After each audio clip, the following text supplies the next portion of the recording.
Well, hello, pipe fans. Jerky B here from Jerky B Build Stuff. I think this is maybe my first pipe video since I moved from Fort Tom Collins down to beautiful, dripping wet Texas, and now I have a lot more money because they pay me a lot more to do the same thing for a different company, so I get to buy more equipment. I was looking at it. I'm about look. I got a couple of skull pipes here. I was working on skull pipes before. This is actually skull pipe number 2 here, and then this is skull pipe number 4. Number 1 is out in my pickup truck because I don't know. I take that to Pipe Smoking Club on Wednesdays, and then number 3 my next door neighbor has, and then number 5 I think another one of my friends, Poncho, has. This one's cherry, and this one's walnut. So I think of my last time I talked about pipes on the channel, I was making a maple and a cherry one. This is that cherry one. The maple one's my sort of regular smoker now. It's out in the pickup. But I thought to myself, when I first started out, it was really hard. I got a big pile of pipes here. I got this one. This one's nice. See, I've started to figure out how to do the burl, or not the burl. What should I say? The plateau. That's the first one that's really turned out with the plateau. I've got that dialed in now. So I thought, gosh, when I was first starting out, the first pipe video I ever saw online on YouTube was some guy in Europe, and I can't, for the life of me, I've searched and searched for this video. I don't know that YouTube takes down videos, but I can't find it. And it was a guy that said, you only need a vise and some files and you can make pipes. And so my first 2 I made with a vise and a file. And I'm going to insert a photo of the very first one I did right here, I guess. And it turned out not so great. My wife called it the toilet pipe because it looked like a toilet when we were done. And it was from a kit. So I didn't need all the fancy drilling equipment and everything. So I thought to myself, okay, let's pretend you're an expert, because Jerky B is an expert on all things. And what if somebody wants to learn how to carve pipes actually from YouTube? That's how I learned. And I'm going to try to put together a list of the things that I now, having gone through a lot of equipment, I'm going to go through a list of like the equipment that I'm using now, which I think is adequate. It may not be the absolute best, but it's certainly adequate to make pipes that are, There's another one. Got another one here. Looks like that. Yeah, that kind of pipe. They're all freehand pipes. I'm not going to have a lathe or anything like that. So I'm going to walk you through the various stages of the pipe making, and it's not going to be a how-to on how to make the pipes. You can watch some of my other videos or watch other people's content for that. I've only made 22 pipes, so am I the expert on making them? No. I'm the expert on teaching you how to become a beginner pipe maker, just like me. But I'll show you sort of the basic idea of what you need to get, and hopefully I'll price it out a little bit. I don't have prices today. I'll have to probably cut that in as an edit as we go. This is going to take me a number of days probably to shoot this because I'm very busy now. So you're going to see, my shirt's probably going to change. My hair will be messed up more. It's much grayer now than it was when I first started this channel. And let's jump right into it. All right. All right, one of the first steps, you can choose whether you're going to do the stem first or you're going to do the stumble first. I usually do the both I go back and forth. So, of course you got to get yourself some wood. This is an Italian mono piece, I think here, marked XS. And then this is Greek Macus. For a while during the COVID, you really couldn't get the Italian stuff, and this Greek stuff looks nice. It oxidizes to a slightly darker color, right? Like this is more light and this is more of a reddish brown. But once you sand it, they're the same color, and you stain them and they're the same color. I haven't really been able to tell the difference. But you get yourself some burl. So you got to drill some holes in it. And these are the various tools that I use. So this is probably the least expensive step, except for the fact that you need a drill press. So I'll walk through some of the stuff we get here. So, the standard bore for an the air hole is 1/8 inch. So you get yourself some 1/8 inch drills. Now this one has a brad point on it, which means it's got a little sticky point right up there in the center. I like those, if you can see that, as opposed to this type here, which is maybe called a chisel point, I think, or it just sort of comes to a V. I like these better because they don't wander around quite as much. Right? You can see it's got a nice sharp, well, it was focused. You can see it's got a nice sharp tip on it right there. They're hard to get in the longer lengths. Now these here, I have this collection of 1, 2, 3, 4, 5 different lengths. This is for when you're building like a long stem. I've built now 3 of these. I'm working on my 4th, where you start with a dowel that you bore out and you make a wooden bent stem for that. I'll have some videos on that. I already have a couple. I've changed everything that I do just about since then. But for that, you need this progression of 1/8 inch that run from short. So I'll start out with that one, and you work your way all the way down.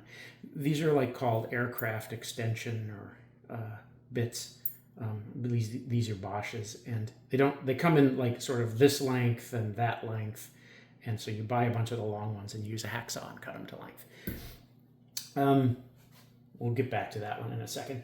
You need something to bore out the chamber. I've got 3 different spade bits here for this. Now this is a 5/8. The 5/8 is a little small. If you're making a little pipe that you only want to smoke for maybe 20 minutes, the 5/8 is good. This is a 3/4. This is a 13/16. I find I use the 13/16 and the 3/4 the most. It really depends on the wood. Like if it's a fairly narrow piece of wood, putting a 13/16 bore in it, it doesn't leave you a lot of room for error on the sides. A bit thicker piece like that, 13/16 fits better. It gives you some carving ability, and maybe you don't have to center it exactly perfectly. So 3/4, 13/16. You can buy these. You can buy these from a pipe supply place. I like a pipe supply place called Vermont Freehand. They're very good. They have some of my stuff is from there. These are Harbor Freight, okay? And what you do is you buy a regular Harbor Freight set for, I don't know, like $9. You get 5 or so of these. And you pick some of the middle sizes, and you go to your belt sander and you sand it into that shape, right? So it'll come as a normal spade bit, so it'll be squared off with a point in the center. And you just work it back and forth, You kind of rotate it like this so you get a nice round bottom. And then you put a bevel on, say, the right side of it. You put a bevel like that. You flip it over, bevel like that, right? So if you can see that, it's beveled up and to the right. And then this side is flat, right? Flip it over, same thing. This is the back of the bevel, so it's flat here and then beveled up and to the right. First thing you do is you carve it into sort of a semicircle, and then you add the bevel later, and you can continue to sharpen these. It's nice if you have the deepest point right in front of the circle, because that really helps you line it up. When you're doing the drilling, you can get that lined up. You can put a line down your piece of wood for where you want to drill it, and then you can get that lined up. And you can put your eye through there and see it, because you don't have a super good reference about where the exact center is of that. All right. You also need to bore out the hole where the stem is going to meet the stummel. And I got a couple of things for here. This is my go-to right now. Okay. And this is in a Misc Tool 20206 from Amazon. 20206 from a Misc Tool. A Misc Tool makes really nice things, and it's called an adjustable counterbore. Now it comes with a 1/4 inch bit. You don't want a 1/4 inch bit here. It has dimensions that tell you it works from a 1/4 inch up to, if I can move that bit in there, up to 13/32, right? So the typical size you're going to use for your shank of the stem is going to be 5/16. So this is a 5/16 drill. You just take an Allen wrench, you loosen up, take out the 1/4 inch guy, put the 5/16 one in there, tighten it up. It's designed for that, right? And what this will do is it makes a nice, I set this depth, the tip of this, the very tip, to be about a 1/2 inch from this flat spot here. Now, I was using if you go to, say, Vermont Freehand, you'll see he sells the same thing, only he sells, this one is a Fuller X85L is the model of that. And he sells effectively the same thing, right? This is the drill. It goes in there. Same kind of deal. Except with this one, it's got these ears on it, right? So if you see, it cuts a flat spot, and then it puts a little chamfer around the edge. And that's fine. It depends on what you're going to make. If you're going to make a pipe that's got a stem that's going to be smaller than this, that's great. It puts a nice shoulder on it. When I'm doing the skulls, I discovered, on the skulls, I want the back to be kind of rounded, and I don't want to cut it. I don't want to cut grooves in it. So I switched to the flat one. Right? That's the really only difference. This one's got these little ears. This one doesn't. Okay. So that works well. What else are you going to use? I got a couple more things I'll come back to. And of course, you need a pencil. I like a nice mechanical pencil. It's good to have a couple of these smaller. I got another one here. You don't have to have two different ones, but some carpenter squares or adjustable squares, whatever you want to call them, just to make reference lines on the sides and things so you know where you are. I tend to use a circle template as well, just so that I can, like, say, if I'm using a 3/4, you can find the 3/4 circle, and you can draw a circle on the top of your wood right where you think you want to drill that, and then you can get kind of a visual idea of where it's going to go. Right. So I like these circle templates. You can use a compass if you want. I don't have as good luck with compasses. You can't. It's hard to set them to exactly what you want, even if you get a little circle template like this. This is apparently a True Circle Master number 445. I inherited this from my dad, I think. So it's probably 50 years old. You can still buy these. I don't know where you get this. Okay, couple last things. Some countersink bits, I'm going to say. I tend to use the 1/4 inch and the 3/8 inch. These help when you are, let's say this is a little Delrin rod that you centered bore, and maybe the pipe goes on this, the stem goes on this side, you glue that in, and then this goes into your stummel. And it helps if you take your little 1/4 inch guy here, and you just by hand, not with a power drill, by hand, you smooth that out a little bit. It makes life a little easier. You don't want a lot of shoulders in your airflow, so you just, where the things come together, if you just sort of ease the sides a little bit, it works a little better. And then this is the same kind of deal. This is a tapered bit. So let's see if we can get this thing to focus. You can see it is wider here than it is up here. This one was made by Fuller, but now it's made by some other company. And I'll give you a link to it here. I just got it at Amazon. It's about a $10 bill, $10 drill bit. And so same sort of deal there. Instead of having exactly 1/8 of an inch through everything, where there's a transition, I'll just go in and typically either by hand I'll do this, or with a hand drill with a very low speed. And I'll just sort of ease that a little bit. And I saw that online, and that works really well. So as far as drilling, these are your basic smalls. And then let's walk over to the drill press. All right, drill press. I have a fairly large one. It's a floor-mounted one, 16.5 inches. You're going to need a drill press. There's no way to do this without a drill press. And I started out with a benchtop one, one of those small ones that's like that tall. You can make a limited number of pipes with the small one, but if you start doing anything larger, especially if you have a long, say, taper coming out to the stem, the distance that you end up having to drill, you really need a longer throw. This can do, I don't know, about 3 inches, 3.5 inches, I think, of distance, and your desktop guys really can't do that. And so you end up having to move the table around and try, if you can even fit it in there. Honestly, I would say try not to do it with a benchtop one if you can help it. Get yourself a tall one. It doesn't have to be an expensive one. You can get a Grizzly or a Harbor Freight or something. It's not a super precision thing you're doing here, but you really need this sort of length of throw to do this right. And even sometimes with this, I have to move the table up and down. The other big thing that I would say is try to get yourself a cross slide vise. All right, in some of my videos, I've called this a machinist vise. It's technically called a cross slide vise. I got this one. This one's very old. I got it. My friend gave it to me. My friend Yogi gave it to me. These aren't super expensive. They're all, unfortunately, as far as I can tell, they're all made in China now, and not super high quality and a little gritty. But the idea of this is you can clamp your work. You can clamp your work in here, right? And then you have little cranks that you got to crank, 2-axis cranks. You got to crank over here on this side that slides this left and right, and there's a crank in the front here that you can't see.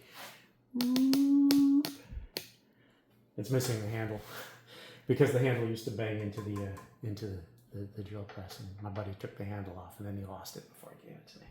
And it's these weird square shank handles that you can't buy.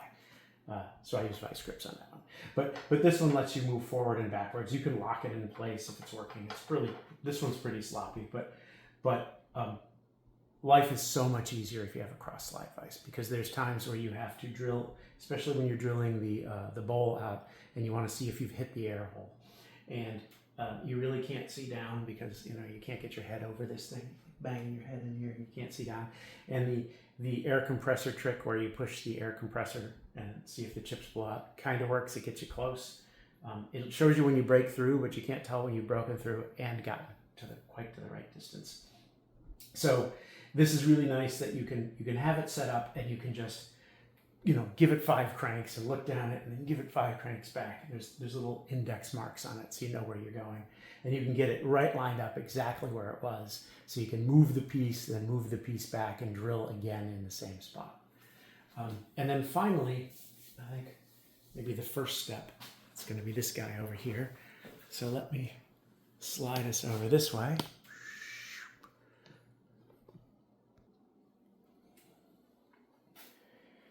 Or you're going to need some sort of a disc sander, or it can be a belt sander, a wide belt sander. But when you get those blocks of briar burl, they're not going to be perfectly square. And when you get over in the cross slide vise that we just looked at, it's really good if both sides are parallel. And so having a disc sander here, you can get it. You're going to need a belt sander. We'll talk about that in maybe the next step. You can get them as one unit. I suggest get them as one unit. And you can square up the side here. So you'll square up the bottom, and then you flip it up, and you'll make a side that's square to that, and then you'll flip it the other way and make a side that's square to that, and then you've got 2 parallel sides. Right? Then you can go in the vise, and you can drill straight up and down. Now it doesn't make a huge amount of difference because you're going to carve this whole thing by hand. However, it makes it a lot easier if you're gonna be drilling, say, the air hole in at an angle, and you're going to have marked a line down the side, and it's exactly this angle, and then you're going to rotate the piece 90 degrees and drill the tobacco chamber down in. And if the thing's crooked when you do that, or if it and the axis changes when you rotate it in the vise, then those things aren't going to meet up right. Your air hole is going to come in a little bit to the side of your tobacco chamber, and it's just going to look bad. And it's not going to smoke as well. Not going to last as well. So, some way to square it up, and that's pretty much everything that I think you really need in order to drill it. So let's talk about shaping next. Okay, now you've drilled your briar burl stummel and you're ready to start shaping it. Okay, a couple of things that I like to use. A couple of expensive-ish tools. Right? A 1-inch belt sander. Right? This one happens to be a 1x42. I started out with a Harbor Freight one. It was perfectly adequate, but I didn't have the one with the little side disc. This is much better. This is maybe twice as fast as that one. It's more powerful. This is a Jet, fairly expensive. This one's a Jet, model J4002.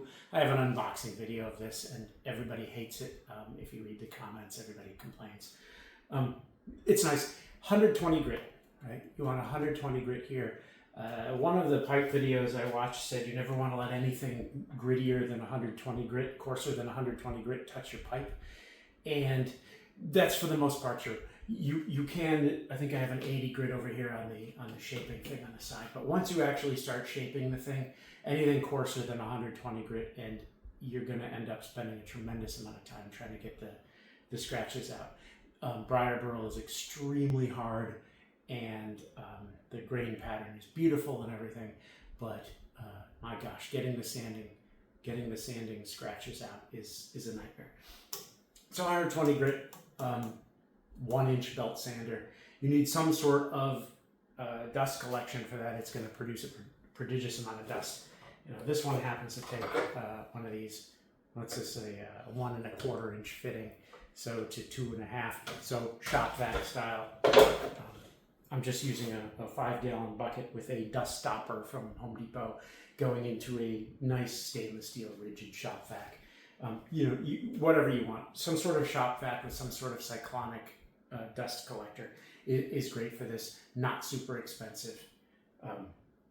But otherwise, you're just going to be making a huge mess in the room, and everything in the room is going to get covered by that. So you'll spend less time down here. So you'll notice down here, I'm going to zoom in. It's a slightly different angle here. You'll notice that these guys have a backing metal plate right here, right? But it only goes halfway up, and so you can sand right here. It works okay, especially if you're making these sort of longer bent stems. This one didn't work. You can see the drill came out the side here, which is the standard problem that you have when you're making a bent stem. It follows the grain, and sometimes the grain makes the drill come out the side. But you'll spend some time down here, but really for freehand pipes, you're going to be doing what they call slack belting, I think, which I learned from Forge and Fire. Forge and Fire is a great show if you want to learn how to shape stuff, particularly when they're working on the handles for their knives at the end. Right? They do a lot of work. Sometimes, if the radius at the top, you can't see it. If the radius up here at the top, let's see if we can get this to move. Yeah. If the radius at the top here happens to be right for you, you can use that. That's more hit or miss. The Harbor Freight one is only a 20-inch guy, so it's got a smaller wheel up here, so you get a much sharper bend. This one being a 42, it's got a longer, or got a bigger diameter up here. I don't use that as much. But right here is great because this portion of the belt will sand curves, right? The lower portion, just when you're up against the backing plate here, it only does flat sections. There's almost nothing flat in your pipe. Maybe the bottom is flat if you want to make a pipe that sits. Like a lot of my pipes are sitters these days. That one's got a nice flat bottom. I get it, industry, right? That one's got a nice flat bottom. But even that flat bottom, I'll do over on the sanding disc on the side because it's much easier to get a completely flat thing than here because this is wider, right? The pipe is wider than that. So I honestly, you could, there's a nut there. You can just, or a bolt there. You just take that off. You can take that off. I don't take it off because I have plenty of room up here. But you could take this off if you wanted to. A lot of people do that. The table, I don't use the table much for pipe shaping. Again, the table, you can set the angle and everything, but it's when you want a precise angle. But when you're carving, art, you don't want a precise angle. The other thing I'll say is you pick yourself up, and I'm going to zoom back out here so you can see what I'm doing. You get yourself one of these, which is just giant, like when you were in elementary school. You remember you had the gum erasers, which are really cool, as opposed and they had them in art class, right? Get yourself a gum eraser. Don't get yourself the pink erasers that everybody buys. This is just a giant gum eraser. It's called I don't know what it's called, a sanding cleaner or something. It's made by PowerTech, $10 at Amazon. I'll put a link down below, or I'll throw something up here so you can find all this stuff. These are fantastic. So what you do, you'll find that your grit will fill up and it'll start to get less effective, and you just hold this on here for a second and it just cleans it out. And you're going to get 10 times the life out of your belt and your sanding disc if you just use one of these things. I don't understand. I was like 50 years old before I learned these things existed. I saw it in a video. If you watch wood carving videos or furniture making videos and things, there's not a lot of pipe videos. So I pick a lot of stuff up from, you know, wood carvers, and really Forged in Fire on TV back when I used to have television, which I don't anymore. I'm not proud of that. I just don't happen to have television. Yeah, fantastic for that.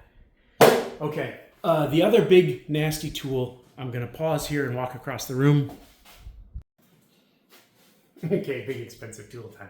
This one I really like.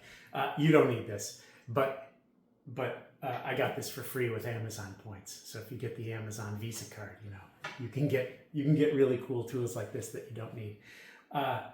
You probably will need some sort of a bandsaw if you want to do shaping. Now, I'm going to say maybe these days, 1 out of 3, 1 out of 4 pipes actually go to the bandsaw for. So you can make a tremendous number of pipes with just the sander and some carving bits, which we're going to get to in a second. But gosh, if you want to get yourself a little bit more complicated shape, and you want to get to that shape quickly, and nothing beats a bandsaw. Now, this has got the 1/2-inch resaw blade on it because I was resawing some wood to make some furniture. Typically something like a 3/16 inch blade, maybe a 1/8 blade. Getting 1/8 blades to track is difficult in a big bandsaw. I have a 3/16, so it works great. And you know, tabletop. I had a tabletop. If you look at my earlier videos, I had a tabletop bandsaw. This baby is only, I don't know, maybe 3 months old. I've had this. This is so much better. It's unbelievable, but you don't need it to make pipes. You know, you're cutting things that are like this big. You don't need a 16-inch. I don't know if it's 16 or 14. 14-inch. You don't need a 14-inch bandsaw in order to cut pipes. Tabletop one is fine. Again, it hooks into the same sort of dust collection. You're going to need, on your bandsaw, you're going to need to hook your dust collection up to it if you're using your shop vac. I got the light kit and everything. It's really fun. All right, now, so this is sort of rough shaping, right? Cutting it to shape with the bandsaw, doing a little more rough shaping over with the belt sander, and then the real meat and potatoes is going to be over here, and we'll do a cut and go over there. All right, so let's jump into the carving now. First thing you need is a workbench. This is nice. This is, you know, a kit from, it's a Cobalt, which means Lowe's. Of course, I'm not paid to promote anything. I have about 660 subscribers now, and I don't know why. I post one video every 6 months, but my subscriber count keeps going up. I assume it's because everybody likes to hear me talk about the weather. So, you know, this one is stainless steel. It's got a wooden top, wooden-ish. It's got a little light. This part up here, you can store, you know, all your glues and all your stains and everything up there. It's fantastic for that. It's got weather stripping to keep the dust out. This is really not a bad thing. The only thing I would complain about is it's not quite deep enough for some things. So let's jump over some of the basics, right? So a magnifying light. Right? This one's got a nice ring light in it. I've replaced this. It originally was fluorescent, but now I've replaced it with LEDs because the fluorescent burned out. This is just Harbor Freight. You know, I don't know, 14, 15 bucks. It's probably 30 bucks by now. It's mounted in some custom made little mount points. So if you don't have a friend with a machine shop, you may have to find something with a base. You can't. The downside of this particular workbench is you cannot clamp onto it because it's this top, but then it has sides all the way down. There's no place to clamp. So if you buy a clamp light, or if you buy, say, a Fordham carver or something that wants to clamp, you can't do it here. So you know, a more conventional bench might be better. All right. So you need some sort of magnifying light because you're going to be working up close, especially when you're sanding. The carving, maybe you want to stand back a little bit. When you're sanding, you really want to see those scratches. You need to get it up close and personal. I love the magnifying light. Okay, so the real business of what you're going to be doing is you're going to need some sort of a power carver. The idea that you're going to carve by hand is crazy. I tried it. In this case, I am using, let's see what this is. This is a Dremel 4000. So I would say the base requirements for carving a pipe is you have to have a speed adjustable rotary carving tool. It doesn't have to be a Dremel. You know, if you can afford a Fordham, that's a more professional grade thing. I'm saving up for my Fordham. So you're gonna need speed adjustable, absolutely without question, has to be speed adjustable. And I'll talk about that in a second. And then you want this flexible shaft, right? It would be great if it was reversible also. Mine is not reversible. I pay the price for that all the time. Then of course, you know, eye protection. You probably want some sort of dust protection because you're going to be throwing off a lot of dust chips, no matter how good your dust collection is. We'll talk about this in a second. And then you need hearing protection. I like these ISO tunes guys because my buddy, he's not my buddy, I've never met him. Stumpy Nubs. I like Stumpy Nubs. He's a woodworker. I learned a lot of stuff from him on YouTube. He promotes the ISO tunes, but you know, they're a small company and they're nice. They're Bluetooth and they're over the ear protection. This particular model, Bluetooth, I listen to music the whole time. The only downside of this particular model is its micro USB charging. It's a few years old. It's probably by now USB-C charging, but you know, I got to carry a micro USB around. But you know, okay, hearing protection, right? So eyes, ears, and breathing control. These are N95. You're allowed to have the exhalation valve because this is woodworking. You're trying to keep dust out. You're not trying to contain a virus into your face, for whatever that's worth. So,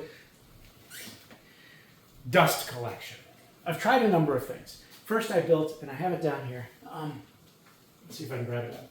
I built myself a downdraft box, which you probably saw back in some of my videos when I was working in my line saw at the last house. I had this beautiful downdraft box that I quickly learned I didn't have enough power to run all of the holes, so I had to tape over some of the holes, and I was carving here.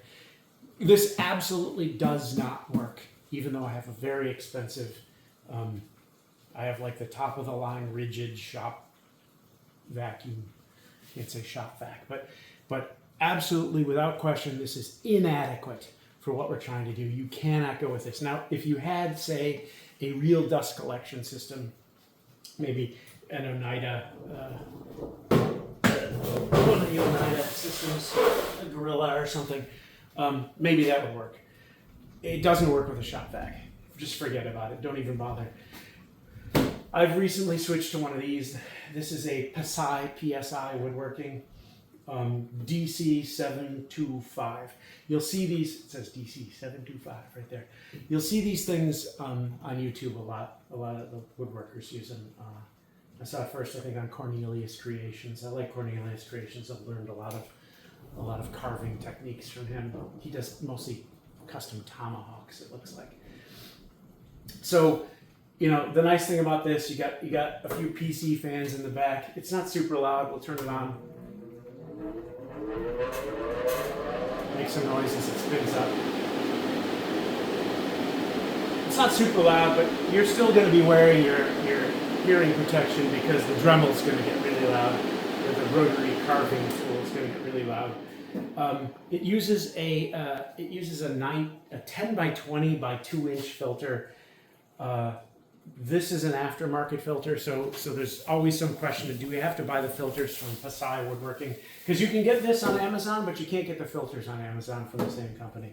You have to go to their website, and then you got to pay shipping and everything. So there's a company called Filter Buy. I don't think anybody's covered this. There's a company called Filter Buy that sells on Amazon, and the 10 by 20 by 2 filters from Filter Buy do fit this. Absolutely, they fit this. Now these are MERV 13. It comes with a MERV 8, I think, or it might be MERV 7. It's the next level down. I ordered the same thing that it came with, either the 7 or the 8, and by mistake they sent me the 13s, and I just decided to deal with it. These work fine. They're not quite as good when you're carving. They're fantastic when you're sanding. So, you know, maybe both of them, one of each, one, you know, a MERV 7 or 8 for when you're carving, and then when you switch over to the sanding, a MERV 13, it might be the best option. You know, this is nice.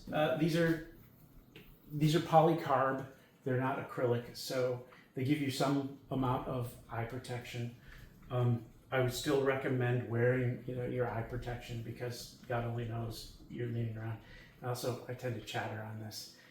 You can't see it. Now, the one thing I'll say about this is that the lighting in it isn't super good, right? So, you know, I've got really nice lights up on the ceiling of my shop. I've got a light back here. This light back here doesn't really come down to here. I've got this light here. This light here, if you put a light up above here, just creates a lot of glare. The light up in the ceiling creates a lot of glare. Now, I'm old, I got 50-year-old eyes, right? So I need a lot of light when I'm doing delicate carving work. My solution to that is I've discovered that Amazon sells a little stick light like this, an LED stick light that comes with 2 magnets. And so what I do is I just, oh wow, that was thunder. I should be doing a weather video. I just stick that there, and you can turn it on. There are outlets in the side of this. There's 2 outlets right here, which oddly enough are not switched. So I just put this down here when I'm carving, and it gives me a tremendous amount of light here. And it's like $10. I'll put a link at Amazon. You know, again, I'm not paid to promote any of this stuff. This is just what I found. This edition made this thing that's $250. You know, throw a $10 light in it, and the thing is twice as good. So seriously, if you've got one of these, get yourself one of these. You will never regret it. The next thing that I did was I said, okay, I need a bunch of carving bits. I'm constantly changing carving bits. I used to have this little board like this that I made. So what I've done now, because I'm a fancy woodworker now with a big shop, is I've made myself a bigger board. All right. So this is effectively a 2x8 though, because I'm fancy and was playing with my tools. I actually made it out of a bunch of 2x4s. So I don't know if you can see that I have made that out of a bunch of 2x4s that I've hooked together, and you can see in here that I've got my groove there, tongue and groove, right? So I also went to Harbor Freight and got myself a pack of magnets, and I think these are 1-inch magnets, and you get yourself a 1-inch Forstner bit, and you drill little holes, and then you epoxy these in, and then I sanded them off smooth. So these magnets hold it right in place on top. I highly recommend this. Sits right on top like that. Now the only thing I wish that I did is I wish that I made this hole bigger so that I could grab this handle. I still could. I could cut that out, but yeah, you know, whatever. So having all your bits right here on top where you can switch them. I also put, you can see this. That pack of magnets comes with round ones. It also comes with this square one. And I put the square one there, and my little key, right, that you use to tighten the chuck just sits right there. This thing, I don't know that I recommend these. This is a little fan that goes around your chuck, and it blows away the chips as you're carving.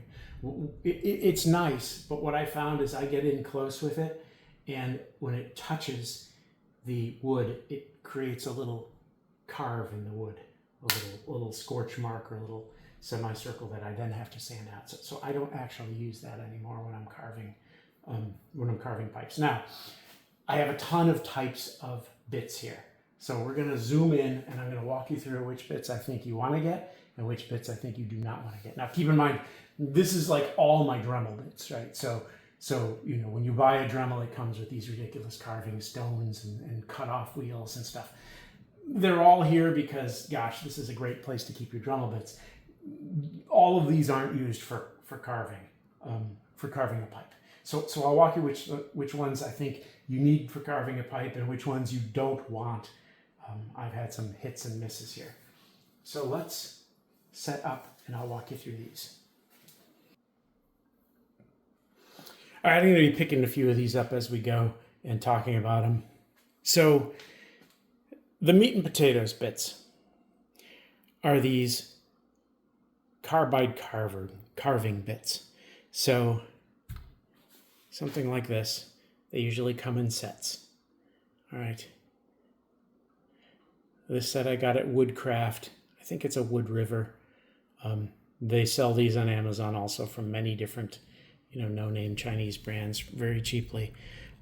This is a whole set, 1, 2, 3, 4, 5, 6, 7, 8. So 8 of them. You got 2 of the kind of rounded conical ones of 2 different diameters. You got 2 different diameters of circular ones. Then you got 2 different diameters of cylinders with a rounded end, and then you got 2 different diameters of cylinders with a flat end.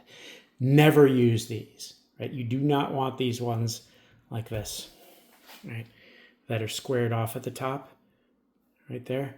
Because what happens is you're carving along and you tilt it a little bit, and gosh, it carves a groove. These sharp corners, they carve a groove. It's unavoidable. I don't care how much you're like, oh, I want to make a perfectly perfectly flat surface. No, you're going to make a perfectly flat surface with a groove in it that you're going to spend 6 months trying to sand out. If you feel you need a perfectly flat surface, grab one of these guys here that's got the flat cylinder on it, and it's got at least a rounded end, so that if you tip it up a little bit, as you're working, it's not going to cut a groove in it. Now, I don't do a lot of flat surfaces that I carve. So honestly, these 4 bits, I don't use a lot of. My meat and potatoes bits are these 4 here. And honestly, it's these 2 on the end. These tapered circular top ones, right? So they're not perfectly straight on the side. They're a little bit curved, and they've got a curved top. So you can get all kinds of different angles by tilting it differently. And generally speaking, you're going to be coming in at an angle, right? You're almost never coming in flat like this. You're going to be tilted up at an angle. So these are perfect. And it just depends on if you're doing rough work or you're doing tight work, which of the 2 you pick. So, I could probably do 90% of my work with just these 2. The circle ones are useful, particularly at the bottom of the bowl where the air hole has met the bottom of the bowl. If you didn't quite drill it perfectly and there's a little bit of a groove, say the air hole comes in and you've drilled this and there's a little bit of a pocket where that air hole comes in, you can kind of go in there with these rounded ones, these spheres, and clean that up so that it looks like you drilled it correctly, and so there's no sharp edges. You really don't want any sharp edges in the bottom of the bowl. So the bigger one's good for that. I don't know, maybe these 3 bits are the 3 bits that I use. Now, then we switch over to, I've got a whole set, and this is one set right here of the same thing, only smaller. And there's pointier ones, and so we've got little spheres like that, right? Little spheres. And then we've got, really, really sharp pointy ones. And you've got less pointy ones. You've got rounded over ones. But it's really all kind of the same deal. Here we get into sort of the longer, this is like the cylinder with the tapered top. And you've got a whole set like that here, and then they duplicate the set only in single cut. So these are the double cut and these are the single cut. And so to show the difference, I'll just grab sort of 2 of the same bit, but 1 double cut and 1 single cut.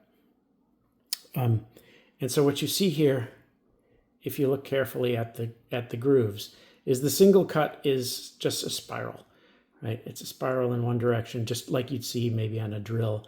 And then the double cut ones have the spiral going in both directions. So it's a spiral this way and a spiral this way. And so it ends up looking like an X pattern. Now, what they tell you is that the single cut ones cut more slowly and leave a smoother surface. And the double cut ones cut more rapidly, but they leave a rougher surface. And by and large, that's true. Honestly, I don't know that the difference is that dramatic, but again, these are Wood River bits from the Woodcraft store. I really like the Woodcraft store. They sell high quality stuff, but you can get those, from some cheap no-name Chinese company off of Amazon pretty cheaply also. So when I'm doing really fine detail work, so my rough in is mostly these bits over here, and then I'll switch over here, and mostly I'll use the double cut ones. Now when I'm cutting, say I'm making a skull pipe and I'm cutting the teeth, these sharp pointy ones are useful for that. But by and large, the same thing I said over here about using ones that have a 90-degree shoulder on them and using sharp pointy things here applies. You have to be really careful if you use anything that's got a right angle on it or a really sharp point on it like this. You're going to end up leaving marks that you're going to have to sand off later. Now, if we move one line back from here, this whole set here is from Harbor Freight, and these are what they sell as their diamond honing bits. All right. So if we grab, I don't know, we'll grab one of these. No, we're not going to grab that one. We'll grab that one. Yeah. So instead of being a carver, this is just sort of diamond encrusted grinder. All right. Now, what do you use these for? These do not carve wood. All right. These are used for shaping metal. However, if you are a woodworker and you're making pipes, these serve an excellent purpose as sanders. These can take out sanding marks. They can take out tooling marks from the other cutting bits. These things are really nice for sanding. I don't use them a tremendous amount, but absolutely when I'm carving the face on my skull pipes and I'm carving the teeth in particular, I will carve the teeth all out with these smallish bits, and then I will smooth them all out and make them look reasonable with these diamond honing bits. They work great. And, we have all kinds of different shapes. Like we've got 3 different sizes. Look at this tiny little, it's a tiny little sphere, right? You got that tiny little sphere. We've got, I don't even know what you call this, sort of spade shaped, like, the ace of spades, playing card shaped spade. Looks like it's got a little divot in it. These things are pretty useful. They're kind of maybe pencil shaped. It's a cylinder with a point on it. Those are pretty useful for detail sanding. So you get a whole bunch of those. They don't cost very much. Are they critical? No, they're not really critical. But they do make a difference if you're doing some sort of more ornate detailing on your designs as opposed to just a standard. I'm sliding this to the right. Just a standard carving. Now, back here in this row, I've got sort of similar things Dremel branded. So Dremel doesn't make anywhere near as many or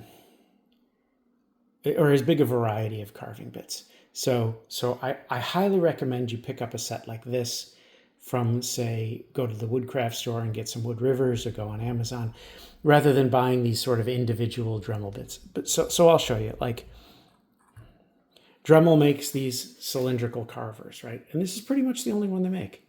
And it's a big diameter, and it's a single cut, and it's pretty rough, and you compare that to, say, something like that, right?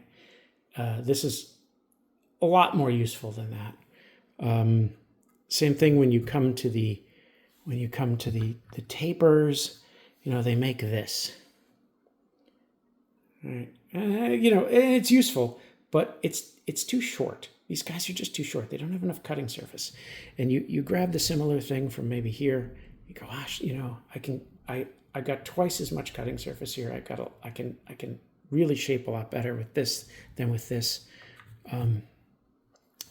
Then they make this weird Christmas tree shape. I guess, it's a cone that's rounded at the top, and then they've got the cone that's pointed. And I saw a video where somebody's like, "Oh, I do all my work with this cone that's pointed." And I bought a couple of these because of that video.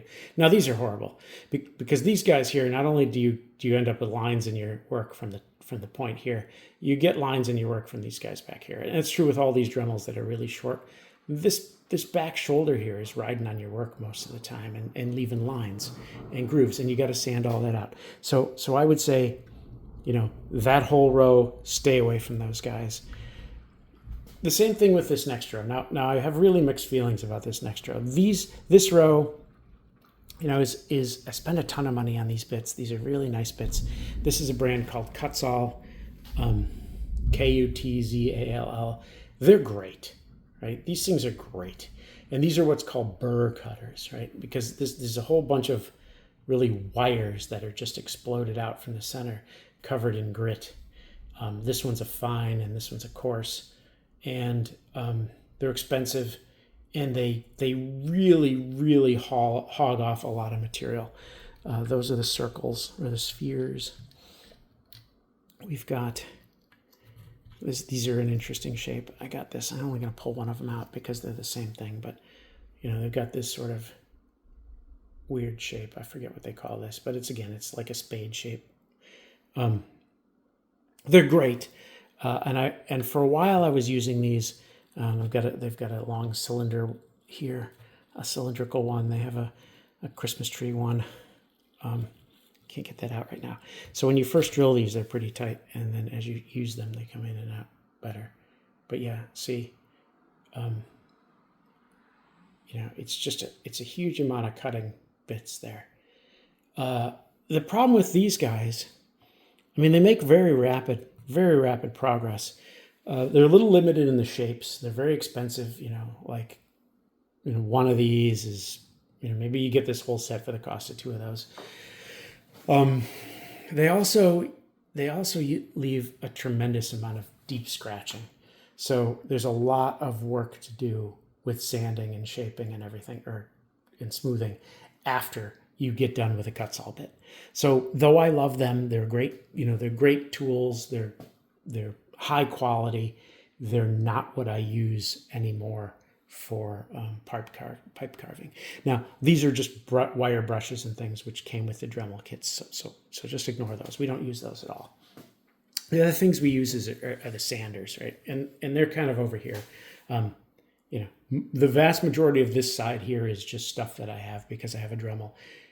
Like your RotoZip kind of cutters. This is a tile grout remover. Got a bunch of sharpening stones and various polishing and cutting things here.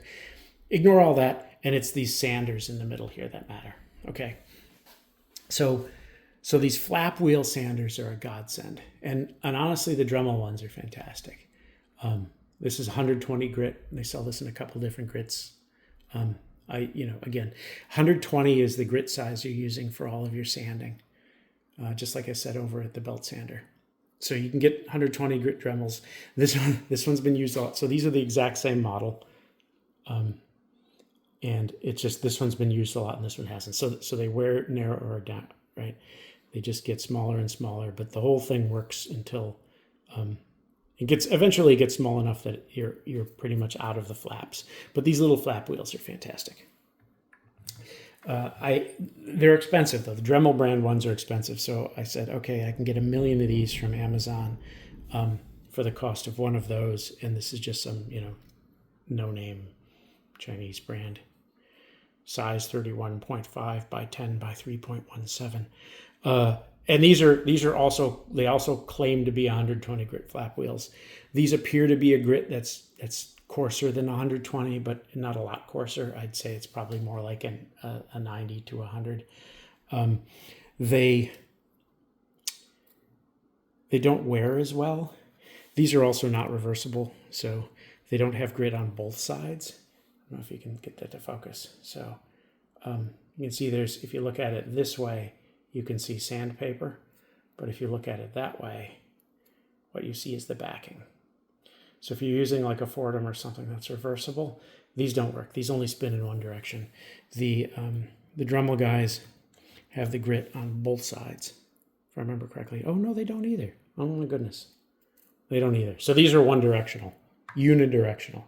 The other thing that I use is various diameters of the little, what we call these barrel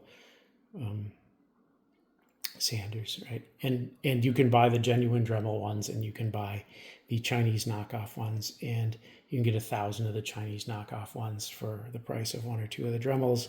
In this case, again, I do notice that the Dremels are better, but they're not as much better as these are versus that. So a lot of times what I'll do is I'll start with the Chinese knockoff flap wheel, and then I'll switch to the Dremel for the finish.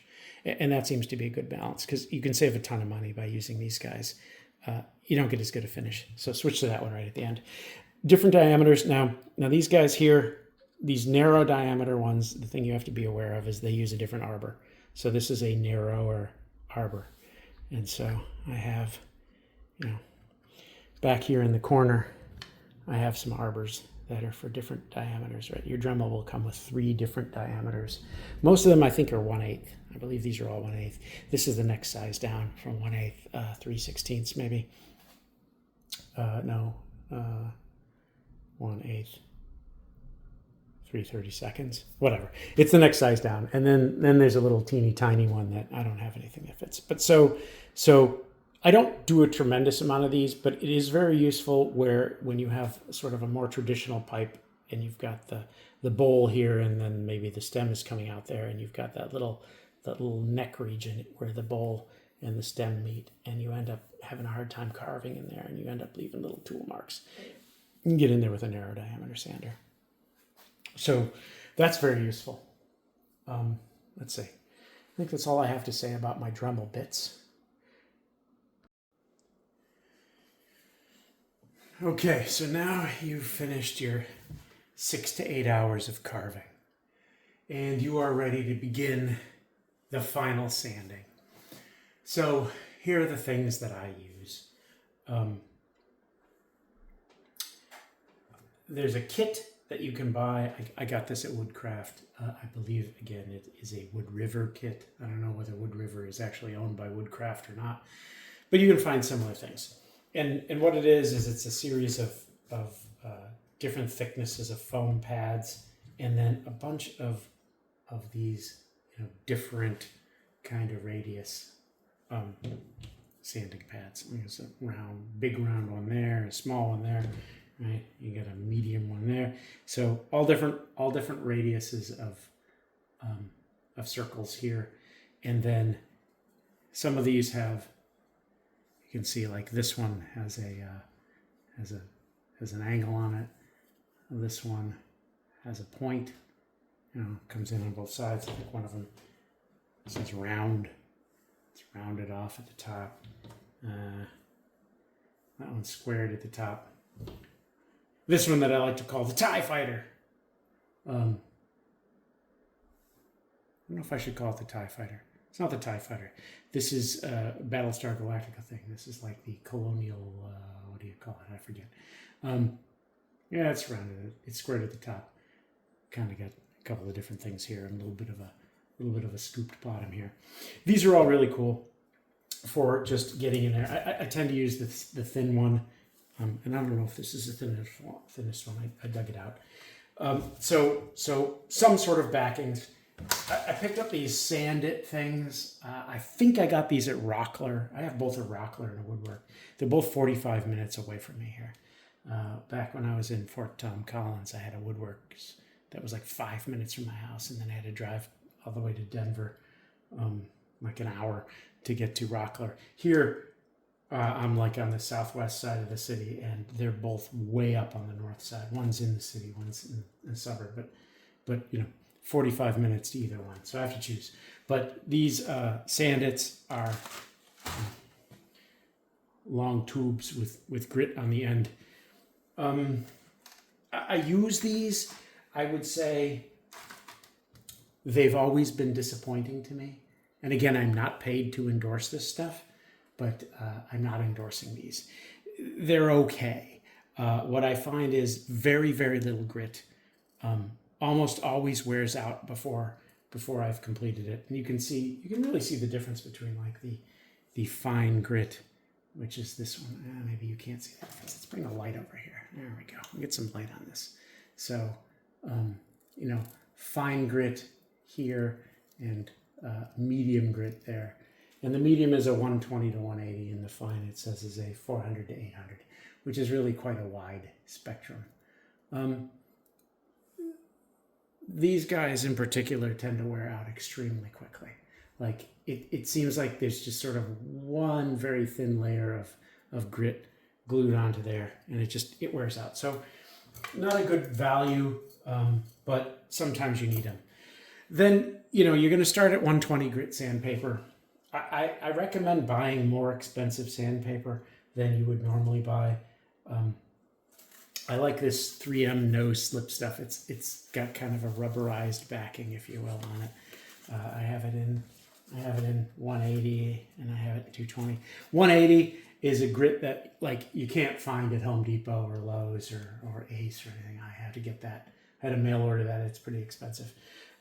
Because you're supposed to go, the rule is you're supposed to go 50% up. Each step is supposed to be 50% more than the previous one. So you're going to start at 120, which means the next step up from 120 is 1.5 times 120, which is 180. They do sell 180, but they don't carry it in any of the local stores. And then, you know, from 180, you're supposed to go 1.5 times 180, which is, I don't know, 270, I guess, but nobody makes 270. So oops, I bumped the thing. Your next step up is really 220. I got 220 here. I got another. This 220 is actually used for sanding urethane. I don't know why it's in here, but you know, 220. What I really, really, really like are these Norton Soft Touch sponges. So what I love about these is it's foam rubber on the back, right? And then it's like a glued on, painted on grit on the front. Now you will find that these are fairly expensive. And honestly, the only reliable source of these that I've found is Woodcraft, the Woodcraft store. If you don't have one near you, you can go to woodcraft.com, right? But I'm shocked. Like I can't find these in any reasonable grits at Amazon. I can't find them at MSC Direct. I can't find them at any place. And it's Norton, right? Norton is a very big brand of sanding products. But for some reason, I haven't been able to find these anywhere. So whenever I run out of these, I take a 45-minute drive up and I buy a whole stack of them. And they come in all different grits. And again, they give you a range, right? Because I guess the way they make these things. So these are 320 to 400. That's a 1200, 1500. So I tend to think it's like the lower. So this is 800 to 1000. This is a 120 to 180. This one's a 500 to, I can't read it, 600.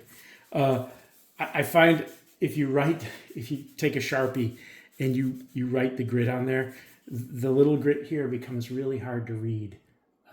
And oddly enough, it's easier to read on the camera. For some reason, the camera, that's really easy to read. I can't read that when I'm looking at it in person. But on the camera, you can see it says 600 to 500 there. But what you'll see is the backside will get covered in dust and stuff. You won't be able to read it. So I go through and I write, I haven't on that one, but I write the grit on with Sharpie. And so, you know, I would go like say 120, which for some reason my 120 is worn out. I don't have one right now.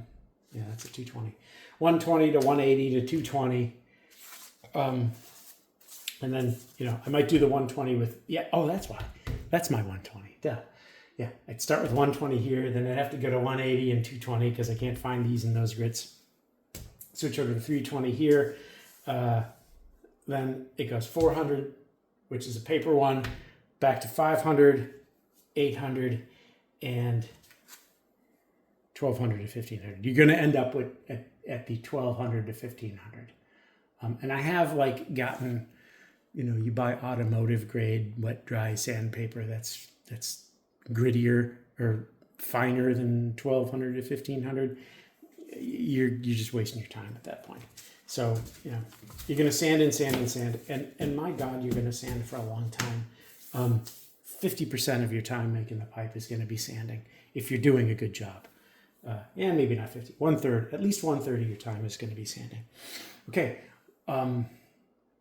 Once you finish sanding, you're going to move on to the staining, and then after staining, buffing, polishing. And so we're almost done with the wood portion of it. I haven't even talked about the stem yet. We'll see which order I do this in the cut. My guess is I edit these together in the order I should. The other thing I should say is you know, I picked this up at Rockler. You can see it says Rockler on it. Rockler makes some pretty nice stuff, actually. Again, not paid to endorse them. This is just like a silicone mat. It's really nice to have a silicone mat on your work surface. It's got little grooves in it that hold a lot of the sawdust, and you know, if you don't glue at all, well, you glue a little bit if you're doing the Delrin rod stem trick, but otherwise you don't glue at all. But you're staining, and you set the thing down, and it's nice to not bump it on the wood. You know, you don't have to worry about getting dents in anything, and it's nice and high friction. The stuff stays put. I highly recommend. You know, this was very cheap. I just picked it up when I was walking through the store. Again, you can buy them on Amazon, or you know, wherever you find them. Highly recommend getting yourself one of these. You can just wash it off in the sink. I often blow it off with a compressed air. One thing I haven't covered is you really do need an air compressor with you know, an air wand, so you can blow the dust off of things as you're going. All right, so let's set up for the next step, which will be staining.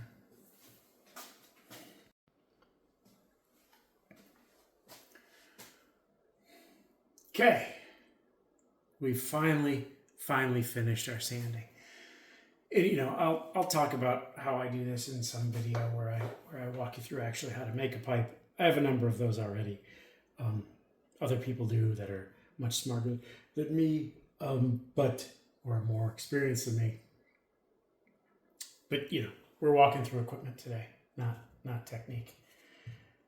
So, okay, what do you got? What do you need? Well, you need your stains, and every pipe video you watch says buy Fiebing's leather stain. Okay, Fiebing's. They sell this stuff at Michael's store. They sell this stuff at Hobby Lobby. They sell it at Tandy Leather Goods if you still have a there is actually a Tandy Leather Goods near me. I've not been there. I get it from Amazon because like you'll find there's only one or two colors they carry at any of the other stores. So saddle tan is kind of your normal color, and I should have gotten a pipe. Let me get some pipes that are these colors. Woohoo! Do the magic. I am back. Okay, so saddle tan. This is probably the most common color, from what I can tell, of pipes. It's a light brown. Okay, easy to find. Here's an example of a saddle tan stained pipe. You know, it's a decent color. It's light in color, light brown. Depends exactly on what wood you use. Right, this is a briar burl, Italian mono, I believe. So you know, you're going to get about this color. I got a little bit of a little line there. Okay, it's just wax. All right. Dark brown. I like dark brown sometimes. I especially like dark brown if I'm doing a two-tone pipe. I don't have any of my two-tone pipes in here. One that I have is out in the pickup, but I'm not going to go out there because it's pouring right now. But dark brown, you know, something more like this. Okay, now this happens to be, it looks black probably on your video, but it's dark brown. If we get some light on it, let's get some light on it. Yeah, dark brown. Still looks black on the video. This happens to be on walnut, right? So if you look inside here, that's unstained. So this is a fairly dark wood. Dark brown on walnut looks really nice. It'll be dark, but it won't be that dark in real life for most things. And then I like this burgundy. Okay, burgundy is like a reddish dye. And if you look, this pipe here is a burgundy. This is, I don't know, maybe the fourth pipe I ever make. Don't judge me on this one. But you know, I would do this differently now if I were doing it today. But you know, this is kind of the color that you get from burgundy. It's a reddish color. That's burgundy on Italian mono. This is burgundy on cherry. So you know, I made a lot of these skull pipes out of non-briar burl. Walnut, cherry, and maple is what I had. Because I bought turning stock at Rockler. It was during COVID. You couldn't find briar burl, and they were having a sale at Rockler on like table leg turning stock, and it turns out that like this is like a $2 piece of wood, and then this is like a $45 piece of wood, and you know there's a big difference in the grain pattern and everything. You can definitely see this is cherry. It looks like furniture, right? Nice vertical grain, but pretty plain. And then this is your standard briar burl where your grain is moving around a lot more. There's a lot more depth to it. There's some swirls and things. Okay, and then the last stain that I have, which again, you might not need, I have the black. Okay, and the black comes in a much smaller container. You're not going to use as much of this. Now, what do you use the black for? You use the black for accents. And there's two ways to do this. You first off, I would say you never use the black undiluted. You always dilute the black. Otherwise it gets nasty. But if you're doing something like this, where you want to preserve a little of the plateau, the old woodworker's technique that you see if you watch furniture builders and things to accentuate grain is to wash the thing down in sort of a diluted dark stain, and then sand, and then finish the rest of it in a lighter stain. This works fantastic for this kind of stuff here, where you want to leave a little bit of the plateau. So what you've got here is I will dilute in a little ketchup container. You can buy these at Amazon. You got to buy them in like a pack of 500, but they don't cost anything. And you cut it about 50-50 with isopropyl alcohol from the drugstore. This says Signature Care. I don't know if Signature Care is maybe a Safeway brand. I forget exactly who Signature Care is. But you get the high concentration isopropyl alcohol from your pharmacy, or you can go to like Home Depot or Lowe's, and you can buy this thing that they call fuel denatured alcohol, clean burning. It also works. This has an interesting odor to it, which I'm saying the way they probably denature this is they probably put kerosene in it.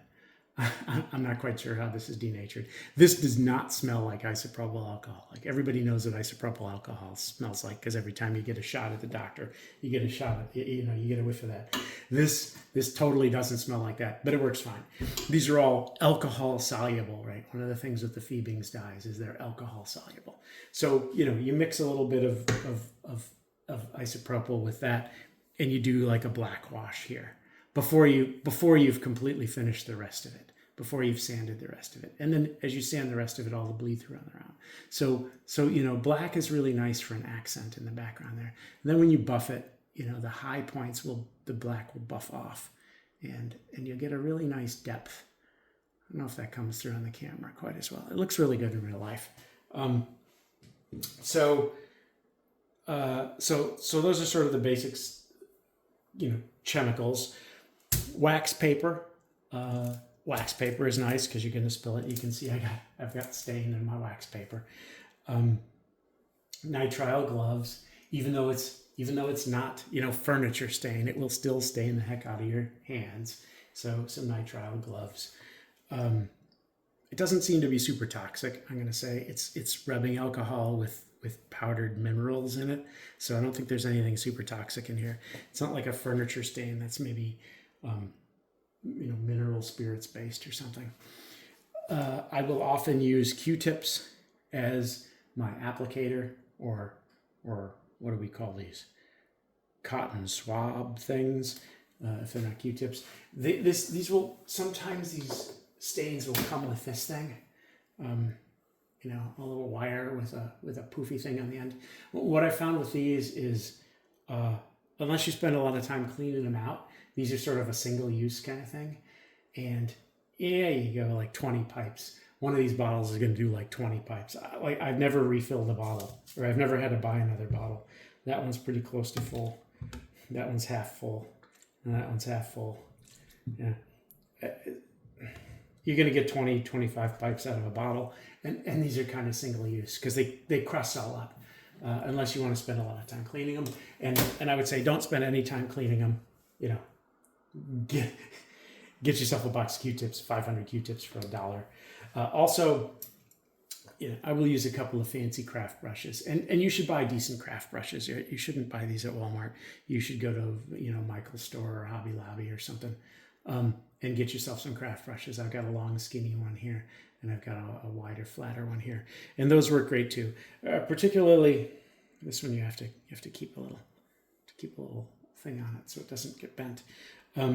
Those, particularly if you're doing multiple colors, like for instance, when I'm doing my skull pipes, this is actually paint, right? I'm not using black stain in there because black stain runs all over the place. So this is black paint in here, and I've got black paint on the teeth here.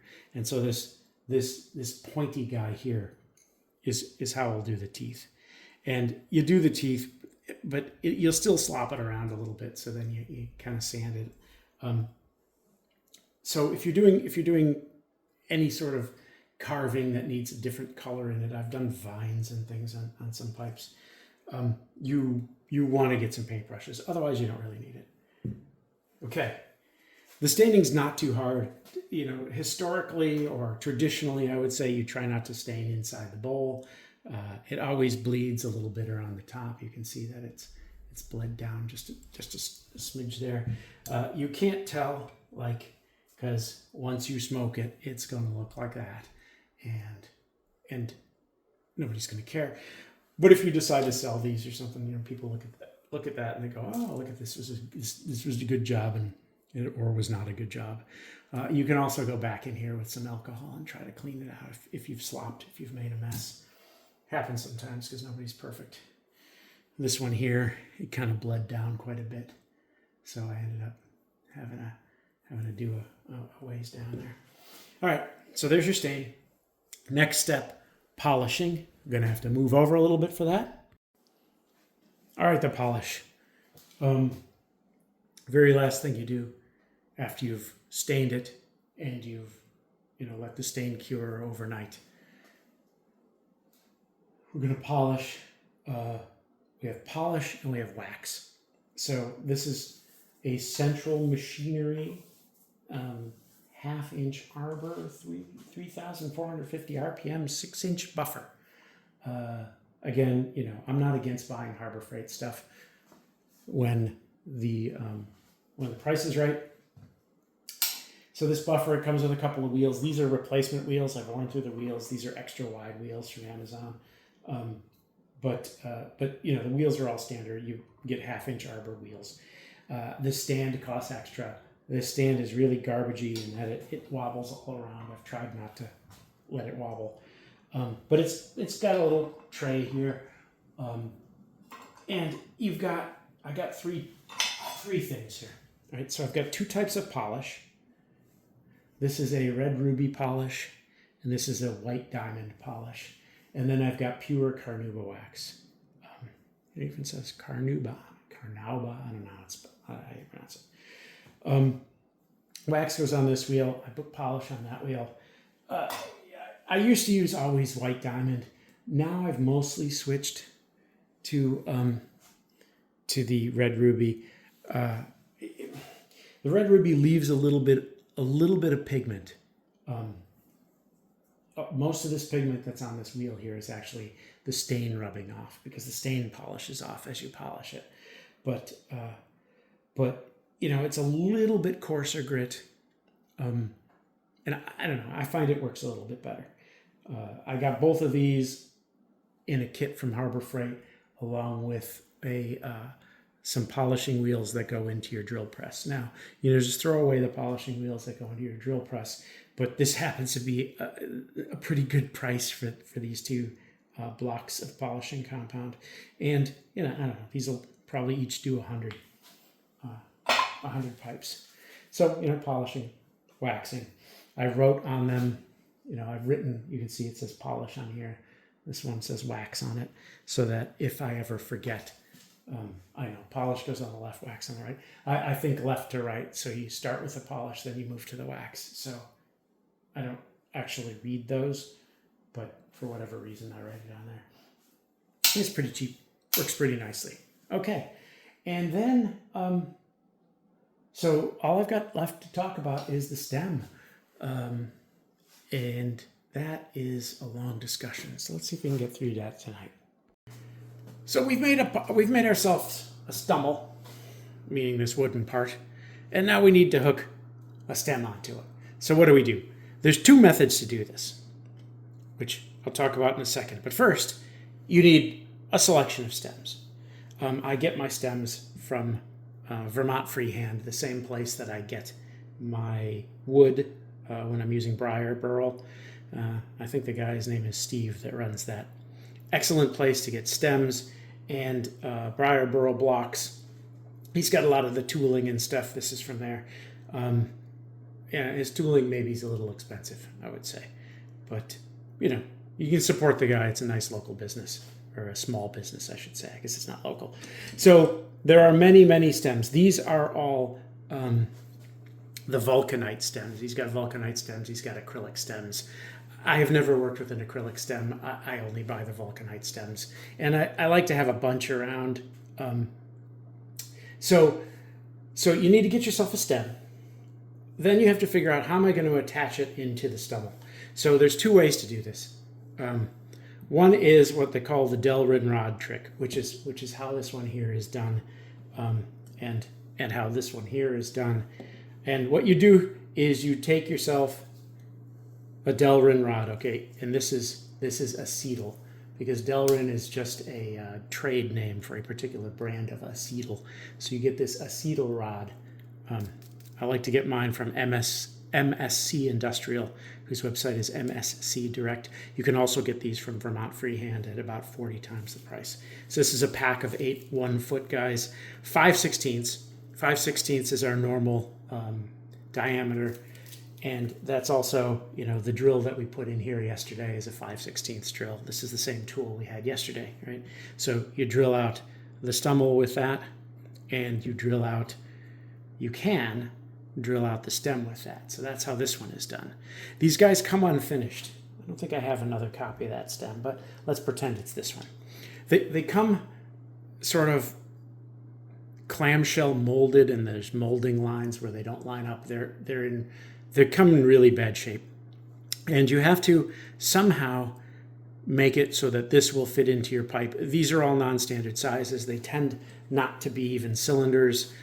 You can see this one's tapered. It gets narrower. This one's another one like that. You know, it gets narrower. You can't drill that out. So you've got to do something to make it a standard size that you could drill a hole into here. 5/16 is the standard size. So one thing you do is you get yourself an acetal rod, and you cut little pieces out of it that are slightly longer than double this depth. Right, from this point here to there. That's going to be how deep you're going to make it. You're going to make a drill. You want this to be a little longer than that, so that when you drill into one and you drill into the other, you know, then you've got a little bit left over, and you can sand it and make it fit just perfectly. So, you know, the same thing we drilled our stummel with, I will drill something like that with, and you can decide how far down you want to go. That works with most of the stems. Now, you have to figure out a way to clamp it in place. I've simply taken 2 2x4s and I've hacked up. This is before I owned a table saw. I used my old benchtop bandsaw to hack these things up. But a few different angles and things, because you've got to clamp this in place. So, you know, when you're trying to drill this out, I can get this guy's out of the way. Say we decided, I want to drill this one. This is the stem I want to use. Yeah, that's a bad example. But this one. This is the stem I want to use. You kind of find a spot in here where that one's not quite tight enough. But if you clamp it down, you know, it'll... Okay, well, maybe I'll use that half in here. So all different depths. And you just try to find a way to clamp it in place so it, you know, it's vertical and it doesn't spin around. And... so I've got different depths of these, and we just move them back and forth. There's no reason that you have to use, you know, both of them from the same side. You can get that one like that. That's probably a good way for that one right there, nice and vertical. And so you put that in that same cross slide clamp that you got at the drill press, and you're using the same tool that you used to drill out the stummel at the drill press. All right. Now, if you're doing the Delrin rod trick, you also have to somehow drill holes through the center of the Delrin rods, 1/8 inch holes. Right? Everything's 1/8 of an inch when you're talking about the air holes. This is easier said than done. the way everybody says to do it, and it works reasonably well, is if you buy yourself a nice drill chuck, right? And if you're smart, you get one of these that has a taper here that's actually not tapered. So I'll put a link to this. I forget what this one's called, like a Johnson taper or something, where it's actually a cylinder and it doesn't get narrower down at this end. You get yourself a cylinder of the right diameter. You drill yourself a hole in the side of a 2x4, and that goes in there. Then that goes in your drill press, in again your cross slide vise, and you take. These are all drilled, but you would take a piece of Delrin rod in the center here, and you would center that up. And then what you do is in your drill press, without the drill in the drill press, you bring the drill press down and you scooch this around till you can clamp on it from both ends, right? And that way it's perfectly aligned. So then you tighten up your vise here, you let the drill press up, you stick your 1/8 inch bit in it, and then you bring it straight down. It mostly works. And you can see that one's pretty darn close to centered. It still tends to wander a little bit from one end to the other. Probably because this 2x4 is not perfectly square. I didn't run it through a planer. I think I probably should have jointed it and planed it to make it perfectly square, but I never have. I haven't ruined any of these since I've switched to this technique. These aren't that expensive. They look like they're going to be. They're not. I did buy a smaller one. It was too small. It didn't work. So this one's really nice. It happens to be the exact. It won't come out now. Oh, there we go. This one's a JT6, which means something. Now I can't get that out. So that's going to stay in there for a while. There we go. There we go. Okay. So that's one way to do it. Now there's another way to do it, which requires this tool here. And I have a real love-hate with this tool. Now, let's say, for instance, do I have any of them here? This guy's probably the closest. I have a number of these. And this one's also a good example. This one I was able to do the Delrin rod trick. You get some of these that are really beautiful and sculpted and very, very, very, very thin. And when you try to drill them out, you'll notice that the drill is roughly the same diameter as this piece of plastic here. And what'll happen is if you're a little bit off center, it'll go off center. I got really lucky on this one. This one shouldn't have worked. In fact, a couple of them didn't, but I got lucky on that one that there's just ever so slightly a little bit of a rim there. But in some cases, you will pick a shape and you will realize, gosh, it's too thin here for me to put a 5/16 rod in. It's maybe 6/16 wide, which would be 3/8. So then you get one of these little jobbers, which I got at Vermont freehand also, and you put this in your drill press, and you do the same deal here where you get this guy here, and you get him lined up. And then this rod here is a guide bushing that goes down the center. Now it's 1/8 in diameter. These holes tend to be slightly under 1/8. And so the first thing you usually have to do, and see, it doesn't fit. The first thing you usually have to do is put a 1/8 inch drill into that to get that reamed out to a 1/8 inch wide. And then this will fit. So let's pretend it's here. It fits there. You got a little cutting head right here. Okay. And this arm moves in and out with this screw here, and it's got a little set screw on the side. So you would loosen the set screw, you'd turn this thing, it would pull this block out a little ways, and then you slowly creep it in and you put it in your drill press and you just bring this down and it spins around and it cuts away. All right, now what I can say is I've never achieved better than a 50% success rate with this. I suppose if I did it a lot more often, maybe I'd get better at it. But the problem that I have with it is as you move it in and out this way, this thing tilts, right? So you get a little deflection. And so you're making tiny, tiny little adjustments to get it to be just the right diameter. If you try to set it to the right depth there, when you hit the material, it tends to wander, and produces a bit of a wavy line. It doesn't like to take off a massive amount of material all at once. So you kind of got to creep your way into it. I always end up where the very last scotch, it ends up too small. And once it's too small, there's nothing you can do unless you want to start over and change out that drill for something narrower and put a narrower hole into your stemel, which you can do. But I tend to avoid that unless I absolutely have to. If I have a really nice stem that I really need to use, that guy is what I'll use. And then finally, I'm going to unplug this thing here. Give me a half a second. Sorry, had some refrigeration equipment kick on in the background there. Finally, with the Delrin rod, you need some sort of epoxy to put it in. I've had really good luck with this 5-minute epoxy from DevCon. Now, you're supposed to use really high temperature epoxy. This is not the highest temperature epoxy, but I find it works. It says not recommended for above 200 degrees. Okay. The epoxy itself is up here, right? The fire in the chamber is down there. So, there's a good distance. You look at it, here's the epoxy, here's where the fire is. I've looked for higher temperature epoxy. It does exist. What I particularly like, say, JB Weld epoxy and things. What I found is that it tends to be so thick that you can't actually use it. So I don't have a good recommendation for a really good high temperature epoxy. I'm going to say I've made a ton of pipes out of that. It's never failed.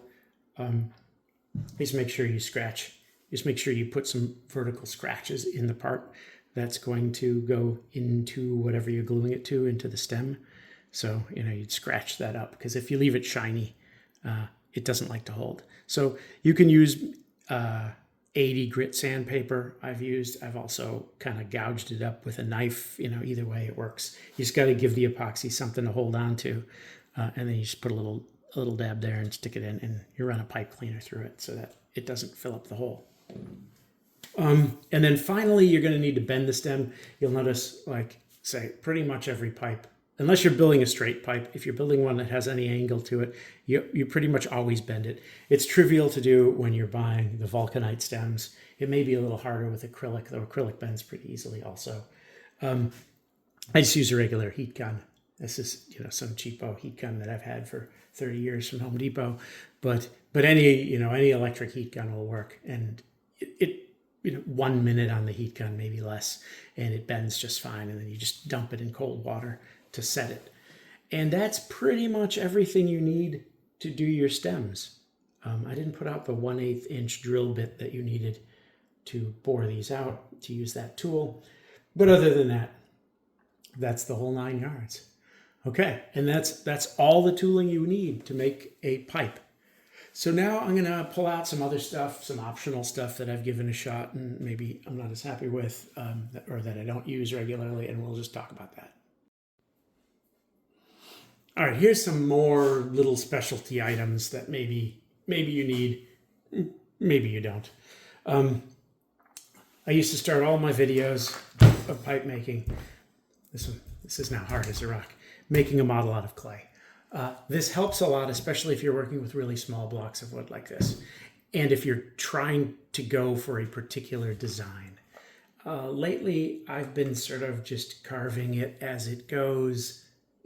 I don't have a particular design. I started out trying to copy actual pipes that were selling for hundreds and thousands of dollars online. And it was nice, it was inspirational, but it meant I was really trying to force a design onto a piece of wood. I don't do that much of that anymore because I'm lazy. Honestly, that's the truth, is I'm kind of lazy. But if you have a specific design, if somebody said, I want a pipe that looks like this, and they've got you a picture or something, absolutely mock it up in clay first. Make a chunk of clay that looks exactly like the piece of wood that you've chosen, right down to the right shape and size. And then you get some clay tools. This is a set of magnetically held in tools that, a little clay knife there. It's like a little X-Acto knife for clay. And you can model it. You can push it all around.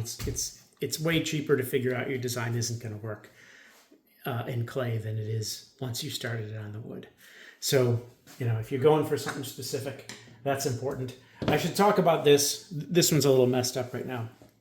But sometimes as you're working, you will nick this surface here. After you've already gone in and drilled it and it makes a nice flat surface there. And you go and you nick it. And it, you really can't put that back in the drill press. It just won't go. So you need a way to recover from that.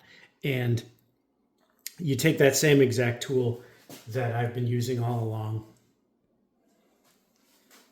You take that, you get yourself a nice flat piece of wood, and you drill yourself a little countersunk hole there. Put a piece of the Delrin rod or the acetal rod in there, and cut yourself a piece of sandpaper to go around it. This one's got 80, that one's 120. As I've said before, don't ever use 80, but this is the one time maybe it's okay, because you're going to be sitting here with this thing, and I don't want to mess up this pipe, but you put it down on this, and you just sort of manually turn it and turn it and turn it. And it will resurface the face, but keeping it perfectly perpendicular to the bore. That's very important. Sometimes you have to do that with the stem, right? Sometimes you have to flatten out. This is a bad stem to show this, but you have to flatten out this portion of the stem. You can do the same thing. You just pull that rod out. Right, and you go down here and you go. These are held in with spray glue. It's really the only way to hold it in, but it doesn't last very long. It tends to wear out right around the center, and you spend a lot of time fussing with this. You can see I trying to get the old one out, and this just chips away. So you end up just drilling a new hole. When you need to replace the sandpaper, it's usually better drill a new hole. So get yourself a hunk of scrap wood to do that. And then finally, if you want to do one of these things where you've got some of the plateau exposed, you need, when you get your briar burl that's got the plateau on it, you're going to see it's got all this bark on it, right? You can see that it flakes off, this stuff here, right? And you need to pick all that out. So what I use is a little pick like this. I've got a set of these, but you can use whatever you want, but you get in there and you pick it and you get all that bark out. Because if you don't, what happens is, as the pipe ages, that bark is going to separate and it's going to fall out, right? Bark is only ever on wood temporarily, and eventually the wood will dry enough so that the bark comes off. And that'll make your pipe look terrible. So you want to make sure you pick all that bark off before you start. And one of these little tools like this is excellent for that. They sell these in a set of 1, 2, 3, 4, 5. It's 5 with all different angles. This one just happens to be the 45-degree angle one, which is great. So that's just a little bit of extra stuff that you may need or probably will need, depending on what you're trying to do. Okay. All right, things I think it's not a really good idea to use. All right, wood rasps. I mentioned it earlier in the video. My very first pipe I made with wood rasps. I used this big one here. It's got a flat side.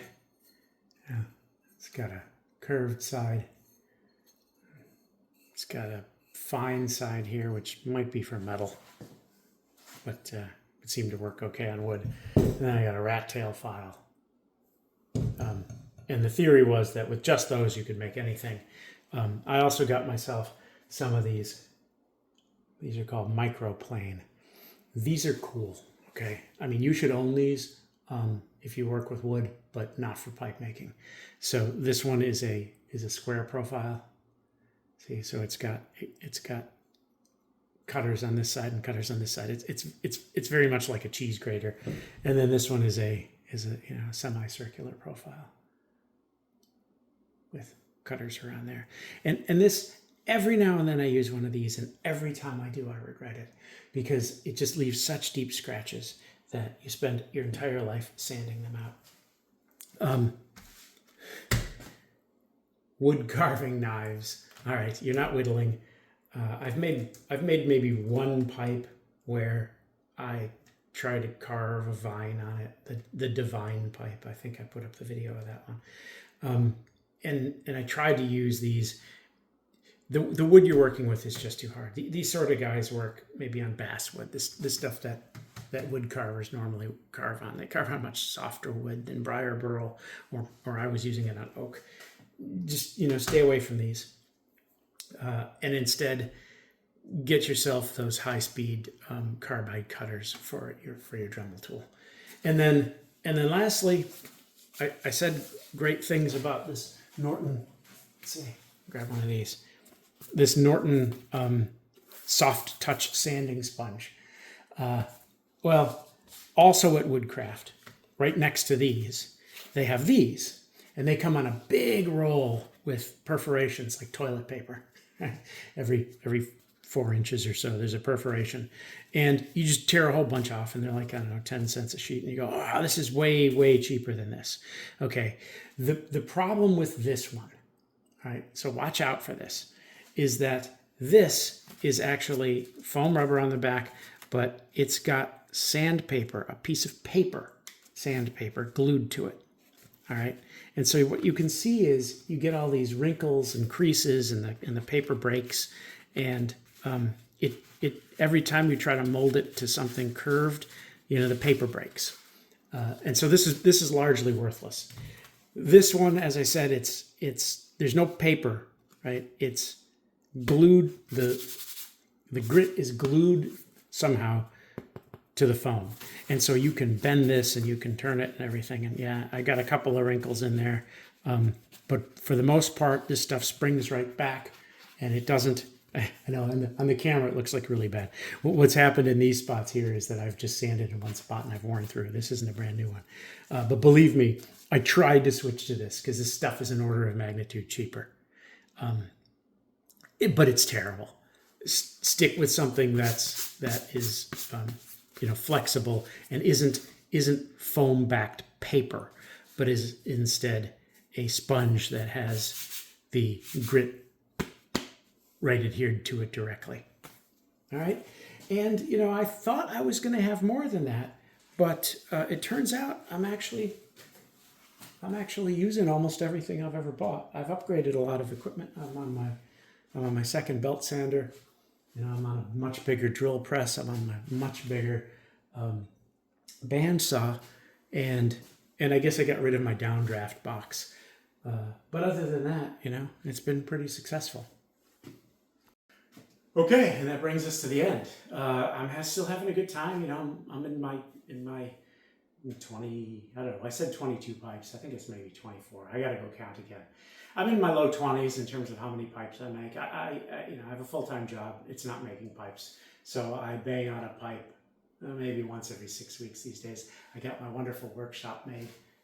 I've got HVAC and I've got some floor space, so I don't have to back the car out every time I want to work like I did at the last house, or work in that tiny little wine cellar that I had, where as soon as I turned on the vacuum cleaner, it heated the place up so much I was dying.